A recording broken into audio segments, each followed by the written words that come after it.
तुम्ही कितीही कमवलं तरी समाधानी का नाही? तुमच्याकडे सर्व काही असूनही तुम्ही मनातून अस्वस्थ आहात का? भरपूर पैसा, प्रसिद्धी आणि सुखसोयी असूनही मनाला शांती मिळत नाहीये. मग गौतम बुद्धांची ही छोटीशी गोष्ट खास तुमच्यासाठी आहे. हा व्हिडिओ शेवटपर्यंत नक्की पहा, कारण आज तुमची सुखाची व्याख्या बदलणार आहे. खरी संपत्ती आणि समाधान. एका नगरात एक अत्यंत श्रीमंत व्यापारी राहत होता. त्याच्याकडे सोन्या नाण्याचे ढीग होते, मोठे महाल होते आणि शेकडो नोकर चाकर होते.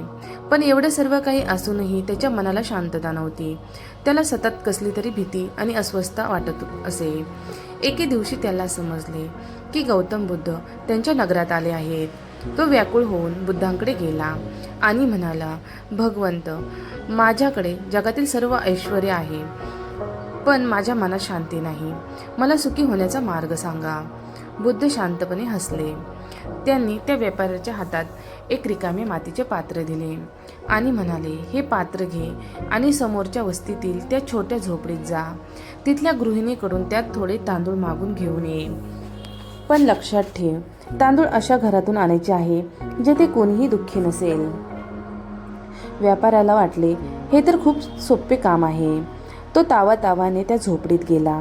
तिथे एक महिला आपल्या मुलांसोबत हसत खेळत बसली होती.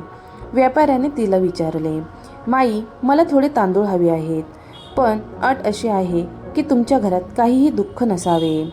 ते ऐकताच त्या महिलेचा चेहरा थोडा गंभीर झाला.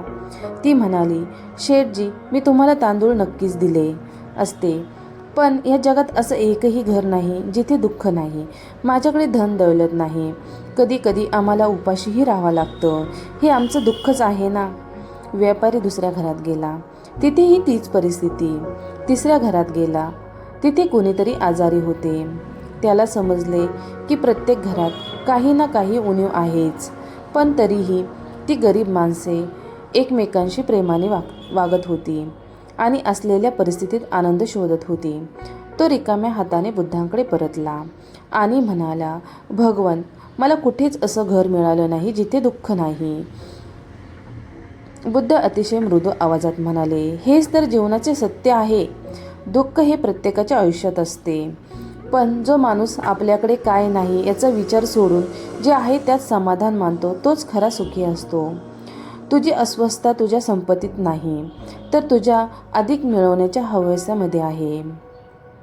व्यापाऱ्याचे डोळे उघडले. त्याला समजले की खरी संपत्ती तिजोरीत नसून समाधानी मनात असते. या कथेचा बोध. जगात कोणाचेही आयुष्य परिपूर्ण नसते. दुःख प्रत्येकाच्या वाट्याला येते, पण त्या दुःखातही जो समाधानी राहतो तोच खरा श्रीमंत.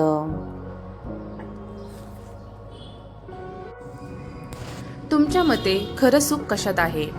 कमेंटमध्ये नक्की सांगा आणि माझ्या चॅनलला सबस्क्राईब करा. नमो बुद्धाय.